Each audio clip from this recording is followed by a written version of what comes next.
Ladies and gentlemen, federal employees, today we're talking about what happens if you move to a different location in retirement. Well, while you're working, if you move to a different location, your locality pay is going to change and adapt. However, in retirement, what happens to your pension? Does your pension change? Does it go up or down depending on where you move? That's what we're going to dive into today. Now, if you're new here, so good to have you. My name is Dallin Hawes. I'm a financial planner who helps federal employees retire comfortable and confident. Now, today's video is based on a question I received from one of you, and the question reads, they say, if I start my retirement in California, then relocate to another state later on, will my pension amount get recalculated due to the different locality rate in that new location? Okay, now, if you have any questions yourself that you want to ask me and you want to be featured on a future episode, there's actually a link below to submit those,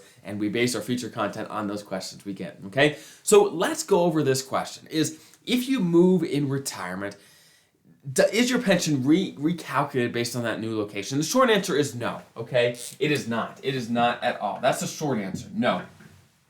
The long answer, however, is while you're working, as you know, if you move, let's say, to a California or someone where the locality pay is high, then while you're working, that does affect your pension, right? We know that you have your high 3 salary is what is used to calculate your pension once you retire, right? And your high 3 salary is based on your basic pay and your locality pay, okay? So while you're working, where you live matters, right? It decides what your pension is going to be one day. So while you're working, living in a high locality area, at least for 3 years, to lock in your high 3, right? Because your high 3 is your average annual salary during the 3 years you got paid the most, right? So if you lock in a really high locality pay while you're working, that's a great thing because it locks your pension in. But if you move in retirement, again, your pension is not recalculated for if you move in retirement. They don't care if you move in retirement.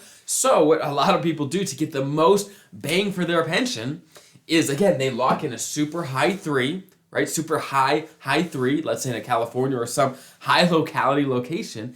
And then once that's locked in and they retire, they then move to a place with very low cost of living. Again, their pension is not going to be recalculated, okay? It's not going to be recalculated based on where you move. They don't care where you move in retirement. They don't track that at all, okay? So that's a strategy a lot of people use to really lock in a high pension and then move to a low place where they get a ton of bang for every dollar they get from their pension, okay? Now, another things to consider are, if you are going to move in retirement, what states don't have an income tax? That can be helpful.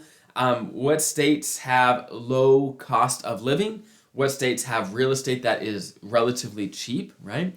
All these sort of things can make a big difference, massive difference. I've got tons of clients who were in California or in New York, wherever, where the real estate prices were a lot, where their home's worth $1.5 million, but then they moved to, let's say, a Texas or a Florida or a South Dakota, where they can buy 3 homes for that price, right?